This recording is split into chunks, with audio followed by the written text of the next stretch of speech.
حسرت موہانی. تعارف شاعر حسرت موہانی 1881 عیسوی سے 1951 عیسوی تک. سید فضل الحسن حسرت قصبہ موہان، ضلع اناؤ، یو پی میں پیدا ہوئے. انہوں نے عربی فارسی گھر پر پڑھی اور انگریزی تعلیم اسکول میں حاصل کی. علی گڑھ سے بی اے کا امتحان پاس کرنے کے بعد انہوں نے ایک ادبی ماہنامہ اردو معلی جاری کیا جو عرصہ دراز تک اردو زبان و ادب کی خدمت کرتا رہا. حسرت مذہبی انسان تھے. ان کا ذہن ہر قسم کے تعصبات سے پاک تھا. ان میں کمال کی اخلاقی جرائد تھی.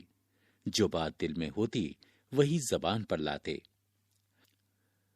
منافقت اور تصنع سے انہیں دور کا واسطہ نہ تھا. خودداری، بے باکی، اصول پسندی، سادگی اور خلوص ان کے نمایاں اوصاف تھے. حسرت کو طالب علمی کے زمانے سے شعر و شاعری کا شوق تھا، لیکن وہ تحریک آزادی میں بھی عملی طور پر شریک رہے. قوم کے بڑے رہنماؤں میں ان کا شمار ہوتا ہے. ان کے رسالے اردو معلی کی ضمانت ضبط کر لی گئی. انہوں نے کئی بار قید و بند کی صحبتیں برداشت کیں، لیکن آزادی کامل کے سلسلے میں کسی سمجھوتے کے قائل نہ تھے. مکمل آزادی کا نعرہ سب سے پہلے انہوں نے ہی بلند کیا تھا.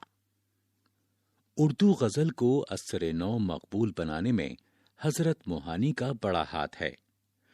انہوں نے غزل کو تہذیب عاشقی کی شائستہ زبان سے آشنا کیا اور درد و اثر کے ساتھ شیرینی، دلکشی اور طرز ادا میں شگفتگی و لطافت پیدا کی. حضرت موہانی نے اپنی غزل میں عشقیہ مضامین کے علاوہ قومی سیاست اور قومی یکجہتی پر مبنی مضامین بھی داخل کیے. انہوں نے پرانے شعرا کا ایک بہت عمدہ انتخاب سخن کے نام سے 14 جلدوں میں شائع کیا اور اس انتخاب کے ذریعے کئی ایسے شعرا کا کلام محفوظ ہو گیا اور دور دور تک پہنچا جو پردہ گمنامی میں تھے. حضرت موہانی نے نواب اصغر علی خان نسیم کے شاگرد منشی امیر اللہ تسلیم کی شاگردی اختیار کی.